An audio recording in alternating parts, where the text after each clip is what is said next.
밸류체인스 5월 3일자 모닝브리핑 방송 시작하겠습니다. 자, 우선 그 시장 관련된 사항부터 먼저 살펴보고요. 오늘 전략 한번 살펴보는 시간 갖도록 하겠습니다. 외환시장의 경우에는 미국 경제지표 부진과 유로화의 강세를 일단 하락했고요. 원유의 경우에는 오펙 산유량 증가 소식에 따른 공급 가행 우려로 하락하였습니다. 기금소의 경우에는 달러와 약세 지속에 강보한 마감하였고요. 채권시장의 경우에는 지표 부진에도 증시 반등에 하락하였습니다. 아시아시장의 경우에는 중국 휴장인 가운데 하락 마감하였고요. 유럽시장은 지표 개선에 따라서 상승하였고, 미국 시장의 경우에는 반발 매수가 유입되면서 상승 마감하였는데요.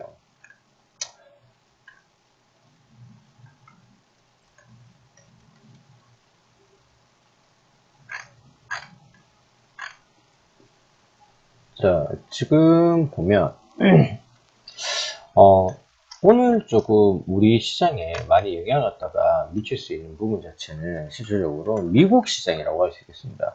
미국 시장이 개장 때는 일단 하락 출발로 시작은 했지만 그 마지막 부분, 그러니까 장 막바지 부분에 와서 그러니까 반발 매수가 유입되면서 상승 마감하였는데요.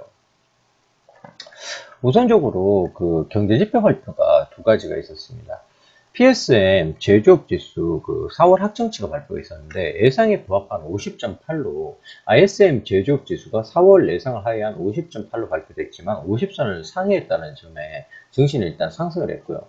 또한 건설 지출에 관련된 그 경제지표 발표가 있었는데 그 플러스 0.3으로 예상치보다는 그 하회했지만 지난 주말에 하락에 따른 반발 매수세로 상승세는 지속되었습니다. 다만 이번 주에 발표와 미국 고용지표 발표를 앞두고 경계감이 작용했는데요. 특히 IT 업체인 시스코의 1분기 실적이 개선된 모습을 보였다는 점입니다. 자, 여기서 시스코가 1분기 실적이 개선됐다 그러면 현재 그 저희 밸류체인스 추천 종목 중에 하나인 이스페타시스 같은 경우에도 직접적인 연계를 가질 수가 있습니다. 그렇기 때문에 이스페타시스 같은 경우는 어저께 그 편입이 이루어졌는데 좀 오늘 꽤 괜찮은 성과를 갖다 한번 기대해 보겠고요. 자, 어저께 뭐 한국 시장 같은 경우에는 일단은 그 모닝레터 내용으로 확인하시면 되겠고요. 지금 보면, 그 유럽 쪽에 하락한 원인을 갖다 좀 살펴봐야 될 것 같은데, 유럽 그 주요국 증시는 이틀째 하락했는데요. 그 이탈리아 부실은행 구제기금이 첫 유상증자 참여 결과가 부진한 데 따른 여진이 계속되었습니다. 이 부분 자체가 실질적으로 그 이탈리아 구제 기금인 아틀라스인데요. 아틀라스의 최원행무가 실망스러웠다라는 여파 자체 때문에 연속으로 그 은행주를 갖다 끌어내리는 현상이 발생을 했습니다. 아틀라스의 경우에는 지난 그 1일에 현재 지방은행이 포폴라 레디 비센차의 증자에 인수로 참여하였지만 투자자 모집 결과 부진한 것으로 나타난 바 있습니다.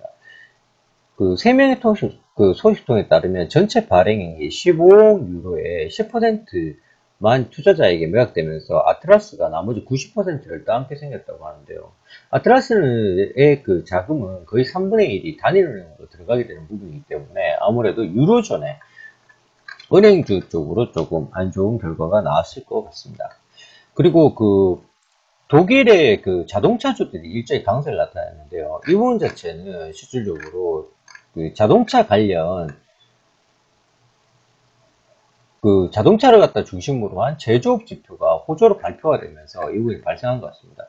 국내 증시에도 이 부분이 영향을 갖다 미칠 것 같은데요. 오늘 그 미국에서 자동차 판매율 관련된 지표가 발표가 되는데 우선 시장 상황 한번 살펴보면서 대응 전략 가져가 보도록 하겠습니다. 자, 그리고 뉴욕 증시인데요. 뉴욕 증시는 일제히 강세로 마감하였습니다. S&P 500과 다우는 사흘 만에 반등한 상황이고요. 나스닥 같은 경우에도 7거래일 연속 하락세를 갖다 탈출하였습니다. 그리고 버크셔 해스웨이를 중심으로 한 금주가 오르고 전거래일 급락했던 재량 및 이미 소비재주가 반발 매수가 일단 유입된 상황입니다. 보면 S&P 500에 10개 업종이 모두 오른 상황인데요. 금융주와 재량 소비재주 그리고 필수 소비재주의 상승세가 두드러졌습니다. 에너지주 역시도 유가 하락에 강보가 나타났는데요. 버크셔 해스웨이가 1% 이상 상승하면서 금융주 강세를 갖다 견인한 상황이고 워렌 버핏이 버크셔 해서웨이의 연례 주주총회에서 주가가 장부가액의 1.2배로 떨어질 경우에 주식을 대사하겠다고 밝힌 바 있습니다. 그는 이러면서 100억에서 300억 달러대의 기업을 추가로 인수할 수도 있다고 덧붙이기도 했고요. 자, 그러면 주요 종목들 관련해 가지고 국내 시황하고 섹터별로 한번 연결해 보도록 하겠습니다. 원유 서비스 업종인 할리버튼이 유럽의 반독점 규제 당국의 반대로 헤이커 휴지의 인수를 갖다 철회 발표하면서 이후 두 종목은 등락이 엇갈렸는데요. 할리버튼은 플러스 1.795, 베이커 휴지는 마이너스 1.99로 따보였습니다.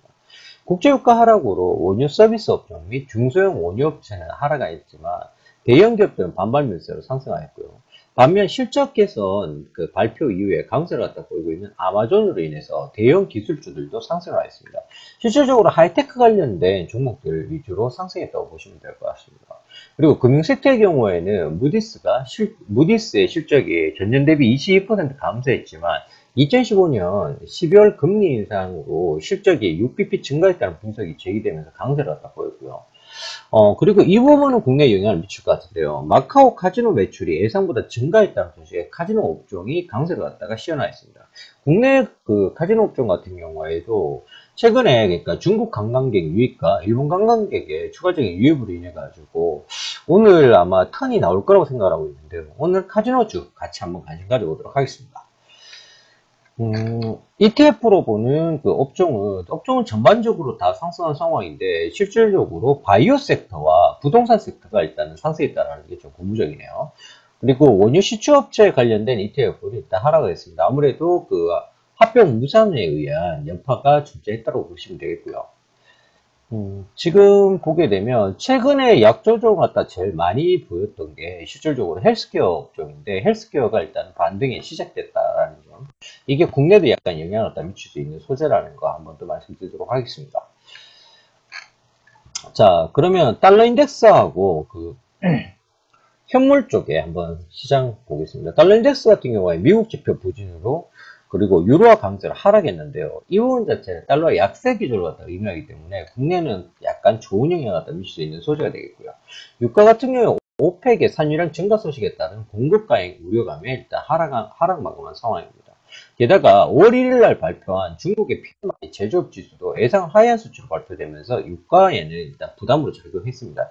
중국의 경제지표 발표 자체는 중국 자체가 제1의 소비국입니다. 그로 인해 가지고 이 부분은 당연히 유가와 영향을 갖다 미칠 수밖에 없다라는 점 한 번 더 강조드리겠고요. 자, 금가격 같은 경우에 미달러의 약세가 지속되면서 강보한 마감하였습니다.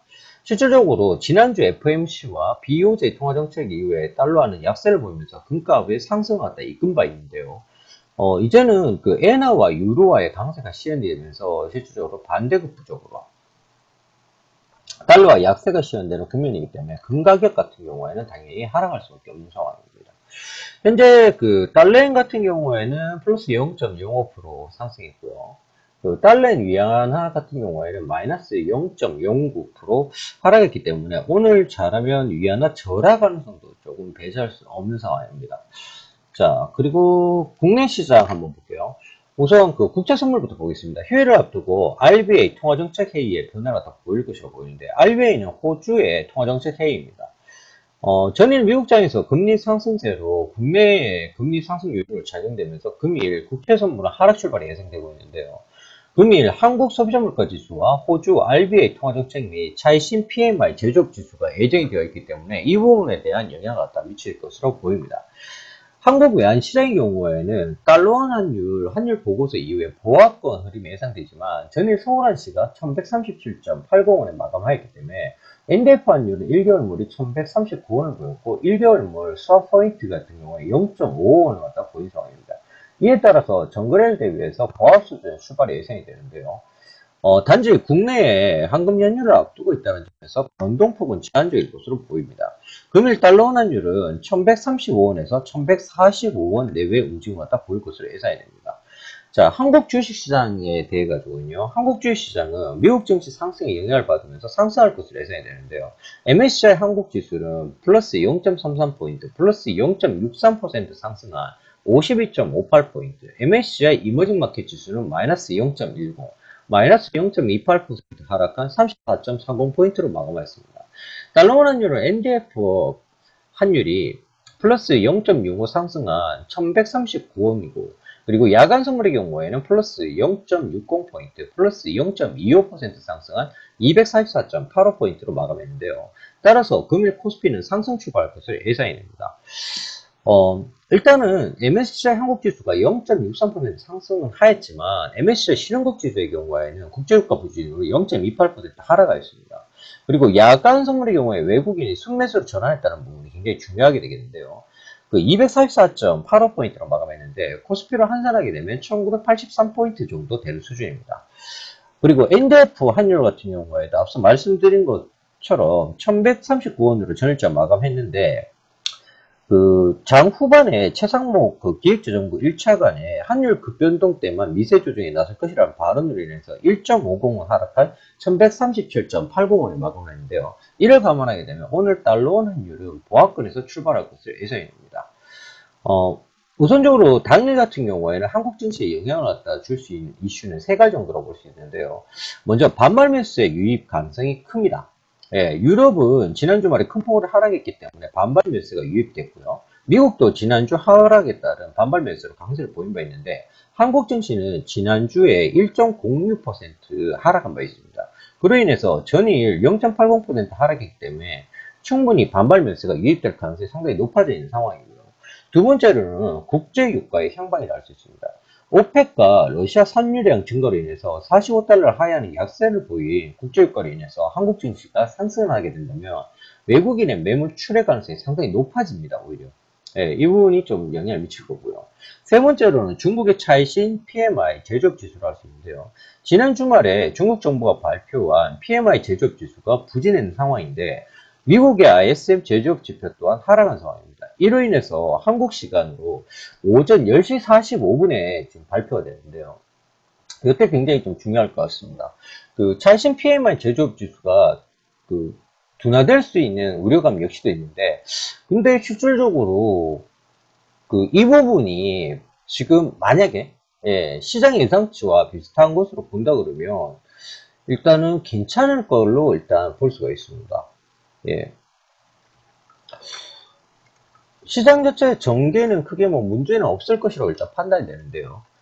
그 정도 상황으로 보시면 되겠고, 일단 그 글로벌 이슈를 갖다 토대로 한국 증시를 갖다 예상해본다 그러면 결국은 국제유가 하락과 중국의 제조업 지표 부진에 따른 매물이 반발 매수보다 많을 것으로 판단이 되기 때문에 오늘 한국 증시 자체는 일단은 상승으로 지금 현재 예상하고 있습니다. 하지만 그 약조정 자체는 감안해야 될 것 같은데요. 10시 45분에 발표되는 차이신 PMI 지수 이후에 증시가 굉장히 중요한 사항입니다. 우선은 당일 같은 경우에는 그 정각 후약으로 일단은 전략을 갖다 잡고 진행해 보도록 하겠습니다. 자, 오늘 주요 이슈하고 스케줄 한번 볼게요.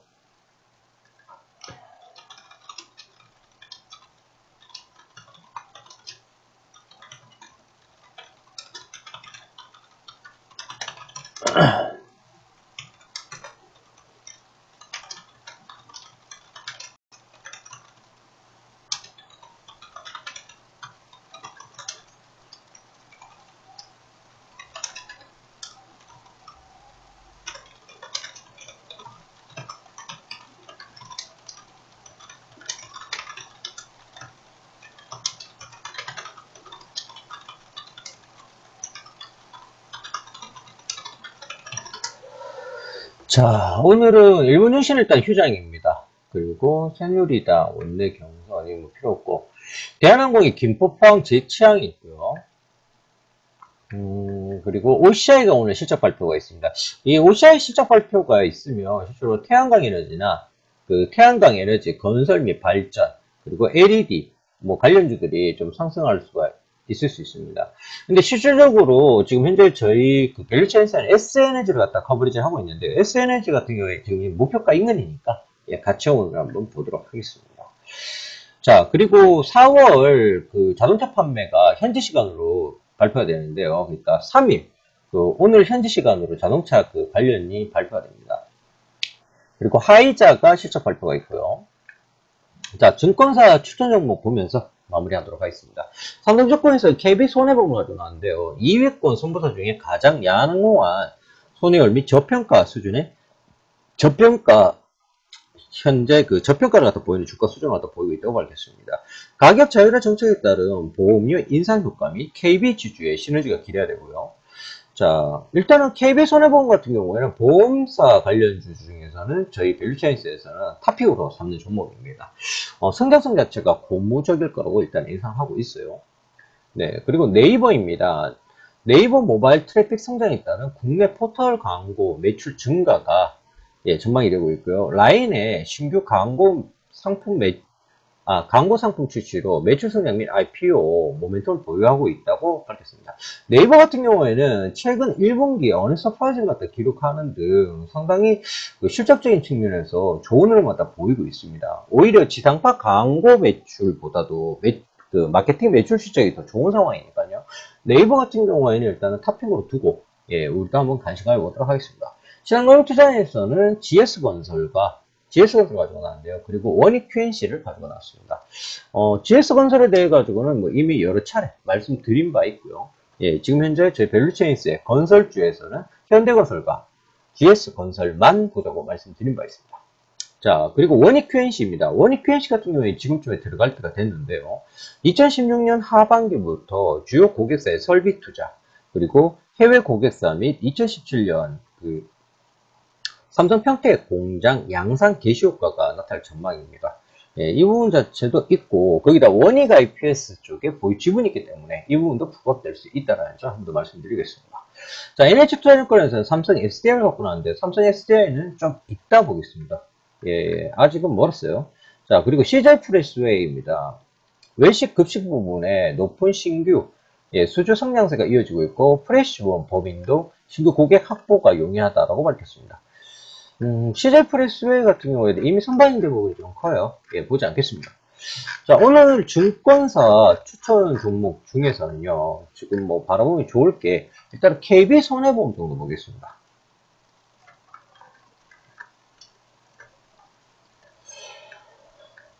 그리고 원익 QNC 정도 봐도 좋겠네요. 괜찮을 것 같습니다. 자, 지금 방송하면서, 저희 밸류체인스 단톡방을 통해가지고, 여러분들께, 회원님들께 따로 또 정보가 제공되고 있습니다.